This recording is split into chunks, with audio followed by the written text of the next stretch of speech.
Hey, what's up, fam?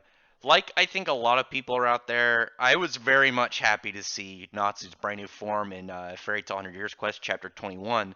But I think there's a lot of people, even more so, that are curious to how it works and some of the theories that I think are behind it, because there's obviously a lot of speculation around it, and through that speculation, there's further speculation of how it could exist. That being that Natsu's new form, when you look at it after eating igneous flames, looks very similar to his Aetherius form. Obviously, his demon form that is connected to his book, his Aetherius powers that make him END, Aetherius Natsu Dragneel, Zeref's greatest demon, and overall extremely powerful creature to the point that Acnologia was cautious with him. And like I said, there's a lot of similarities just when you look at them and why people are, people believe that it is Aetherius powers as well as Dragon Force stacked on top of each other. Is you look at first off the similarities. You don't see in this panel that of his form, but you'll see in the if some more in a minute. He's got the black shading around his eye, which isn't really just a shadow; it's like an energy.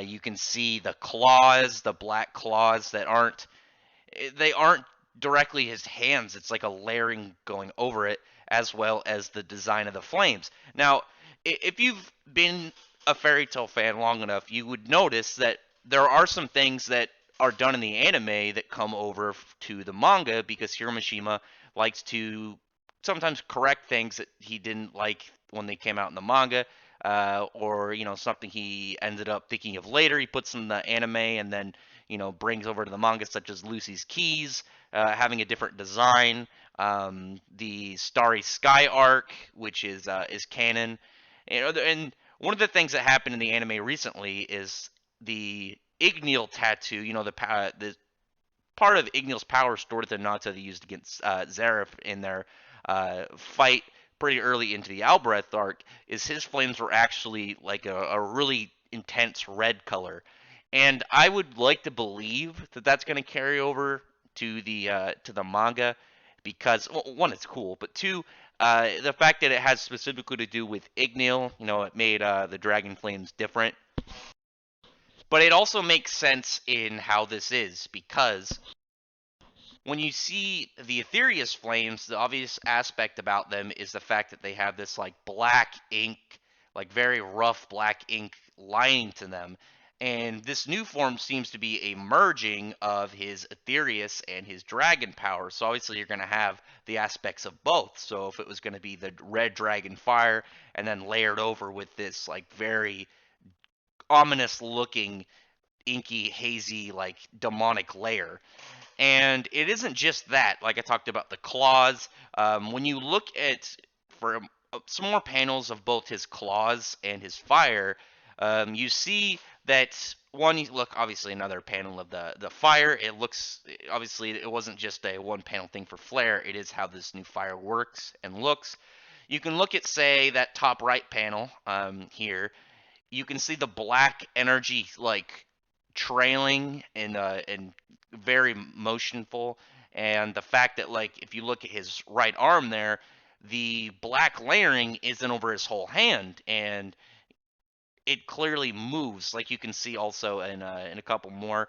When you look at say his claws, because we know that the Aetherius form, it wasn't like his arms, like his flesh and bone transformed into having these demonic claws. It was like a Aetherius layer, this curse layer over it. And that's the thing with this new one, because you see him go throw a punch and he's just got a normal hand. But then when you look at after he's recovering from getting knocked to the ground, he's got these claws again. And actually, while he's got more of the claws, it looks more like the plain Aetherius fire and not a merging of both. And I think that's pretty important to note. And like I said, when he is in his Aetherius form, when it actually went away, you can see like it wasn't his flesh and bone that changed. It was this layer that made his arms longer, his hands bigger, and all around, just a swoller stance. And you can see a couple more instances, like when he's swinging around Mertzphobia, you can see like areas where the black is that it's clearly in different positions. You can see all that energy trailing, and as well as in this last shot, I think is one of the most important ones is you see obviously go around the eyes as well. You can see Natsu with this much more aggressive look on his face, um, as well as in the last panel you see everybody else just amazed that he's gotten so strong and he's become so he's jumped up to be able to contend with Mercphobia, but also the fact that out of all of them, Lucy is frightened. It's the first time that she says she's ever been frightened of his flames, and this is very important in my theory of, in the grand scheme of this entire thing and how this all works. We'll get back to that in a second. So let's kind of look at exactly the base idea of all this and how he's got both of these powers and what exactly it leads up to how he still has them. Now, when he went and it was revealed that he was E&D by Zareth, Zareth shot through his book, and we know that his book it's pretty much his life force. An Aetherius demon, if you burn their book, they die. Most of them, though, they're either in their living form or they're their book. But with Natsu, it was different because all his Aetherius powers was separated from him and existed in this book. But when we saw part of it tampered with, he obviously was in some form of effect bite. He looks like he's in pain. He grabs a spot in his chest, and later, once he gets back to the guild, it's believed that he has this anti-magic tumor in his body that's affecting him. But it doesn't seem to really be that was the case. But Brandish ends up shrinking it. So this is obviously very important because Brandish affected it. Brandish affected whatever was messing with his body, and when she undoes it later, you see him grab the exact same spot. It's the exact same spot that he grabbed when Zareth messed with his book. And this is important because later, when poor Liusica comes back and talks about how what she thought was an anti-magic tumor in Natsu was actually something else, something she'd never seen before, something demonic. So obviously, what Brandish had affected was the Aetherius powers, but also we know that it was after it was undone and he thought Lucy had died that he awakened the Aetherius power in him and gained that partial form with the demonic looking fire and the elongated claws. And there obviously is the fact that when she undid it, he grabbed the same spot. So that is in fact what happened when he was his book was affected by Zareth. Is part of his demon power formed within him. So obviously you gotta keep in mind that messing with his book in general will do that to him. It isn't just destroy the book for Natsu, and he dies. It seems more like you destroy the book for Natsu and all his Aetherius power goes back into his body and he becomes E&D again. Obviously, if it's an exception for him, it makes sense because he's a whole different kind of demon than all the others, where the others were made up of just raw magical energy, and where Natsu was used, his original body. So his Arthurius power is separate from his physical form, but it's still linked to him. Now, when we look back at, say, when the creature in him, it being, or in his mind at the time, Ignil, talked about how when the two seeds, you can see them in the background here, you can see the dragon seed on the right and the demon seed on the left.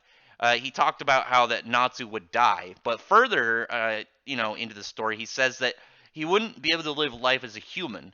So it might have just been that how he really defined himself, he would die, that version of Natsu, and he would become kind of like a whole new person. But when he was faced with the choice and he had to choose, Natsu picked that he was a human and he wouldn't go for the dragon seed or the demon seed, and both of them broke. Now, this is where I think a lot of confusion comes up with people because people say, well, how does he have his Aetherius powers anymore? And how is he able to use dragon stuff if they shattered? But you got to keep in mind, this was just at the time because we know from one of the things that the dragons were doing inside of the dragon slayers is they were building up these anti-dragonification kind of cells so they wouldn't slowly turn into a dragon, because eventually using dragon abilities by default will turn you into a dragon. And you have Dragon Force, which kind of accelerates the process, but temporarily, you could go into a higher level. for a certain amount of time, whereas the passive dragonification is just automatic. And eventually you'll just become a dragon unless you gain that skill to transform between your human form and your dragon form, similar to what Eleftheria had and Acnologia had, not Irene's, because Irene's was done by Zeref because she couldn't figure it out.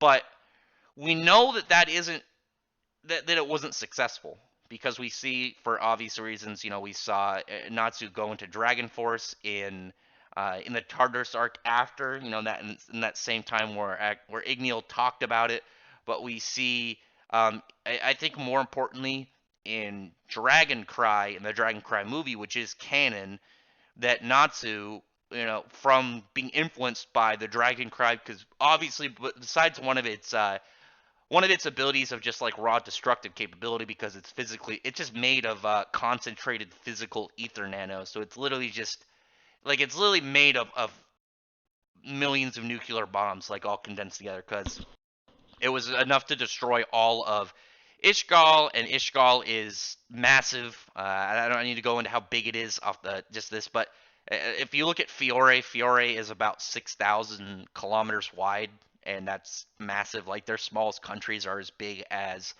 our continents, and that's like it's ridiculously big. So enough energy to wipe that entire continent out was condensed into like a small staff, and Animus ate it, absorbed all its power, and ended up like unknowingly influencing Natsu, because one of its abilities is it empowers dragons, and it's not as clear in the movie compared to I have the physical volume that Hiroshima wrote that the movie people used in order to write the movie. He explained it better in the drawn out, like the documents for the movie, his script. That's what happened, and so clearly it wasn't really effective, the anti-dragon cells that the dragons try to make with the dragon slayers. And this actually isn't the strongest version of Natsu. I know people probably would think that because it's the furthest he's gone dragon, but I think it's just physically the furthest because it was influenced by the Dragon Cry versus say when you look at the seven fire dragon Natsu when he went against Acnologia, and why I believe this is definitely stronger is when he went against a massively more powerful opponent. Animus was nothing to even human form Acnologia prior to eating the space between time. And the Dragon Cry was just made up of like 2 dozen dragons that are fodder to Acnologia combined, or all this energy condensed down. And I don't see space between time Acnologia even being phased by Dragon Cry Animus. But also the fact that if you look at this scarf, because we know that Natsu's scarf is made up of Igneal scales, and the way that dragon scales work is they end up losing their color and their power, their main power, as time goes, that they're separated from the body. Like Igneal scales were red and they were too hot to be touched by humans, but eventually they ended up turning white, and they lost their heat, and they animate it into Natsu's scarf.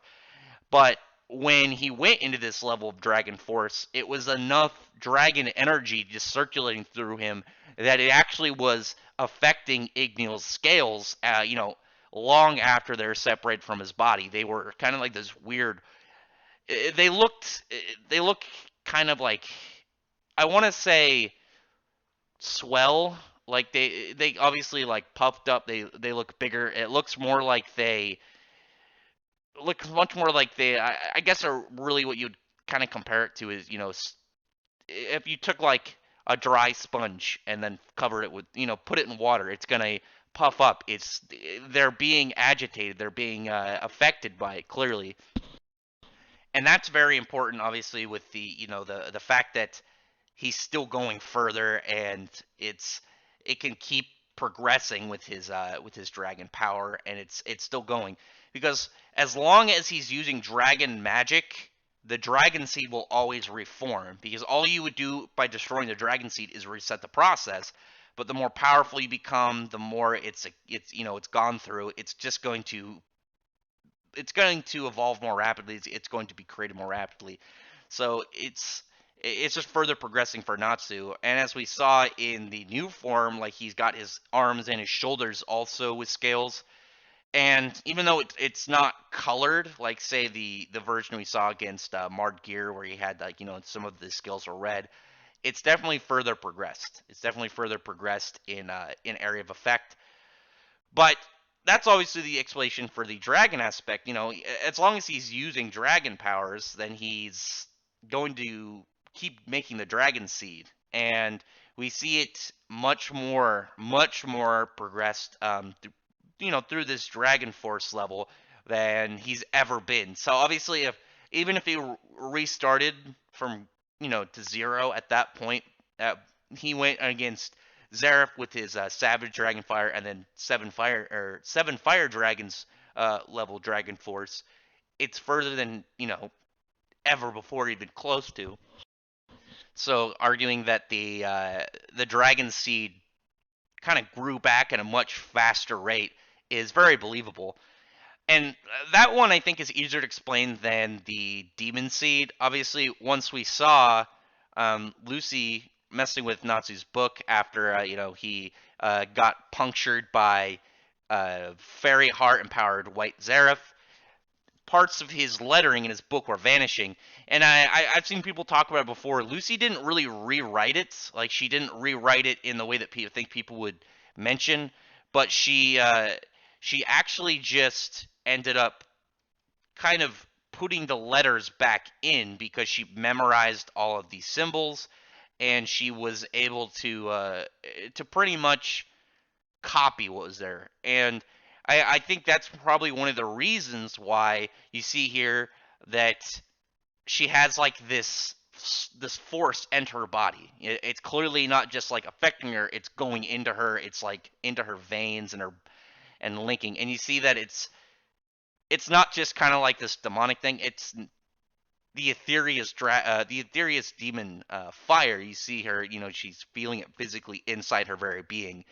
And like I said, going back, that why she was the one that was feeling fear for Natsu, that I think is very important, because I believe that when Zareth died, the reason that Natsu didn't die as well is because through these events, obviously seeing that her tampering with the book, obviously she didn't know entirely what she's doing, because all she did was write back in what the letters were. She didn't know what they had said. She has no idea how to do living magic. She was doing it very crudely, and just through memory of what they looked like. That she ended up transferring unknowingly the link from Natsu, or from Zareth of Natsu, over to her. And so while Natsu's in this new form with his Aetherius form going, that she is pretty much emotionally linked to him. So she's probably feeling like what he's going through, and probably much more of a demonic and aggressive force inside of him than his normal even fighting stance. Because we know that she's seen Natsu fight dozens of times. Even when he's pissed off, she hasn't been afraid of him. But this was her just directly sensing something off. And I think that's very important when you compare these. So I'm hoping you can come out of this, after this video, understanding, like, obviously it's still a theory because it hasn't been confirmed yet, but I think it's a very, very logical theory of how Natsu is able to have Aetherius powers again, and how to stack them on his dragon abilities. And this will also, if my theory is correct, explain why he didn't die when Zareth died, where his book went, the significance of why the weird energy went into Lucy while she was affecting the Aetherius book. There's so many aspects to it. I think could come out soon within this 100 Years Quest story. There's so many areas that have already been brought up within the story. Like, it's been incredible, and this is obviously a big one, because it not only affects the future, but it will open up a lot of chests with secrets from the Albereth arc in the past of the story itself, and really will also create a an extra layer of interesting things from Natsu and Lucy's relationship. But other than that, I'd really appreciate it if you'd comment below and what you thought about this. Tell me in the comment section if you like my theory, what you think it might be otherwise. And I really appreciate it if you would thumbs up the video, befriend the like button, and then subscribe button, and check out my other videos. Other than that, I appreciate everyone for listening and everyone who's already subscribed. And I thank you all for watching the video.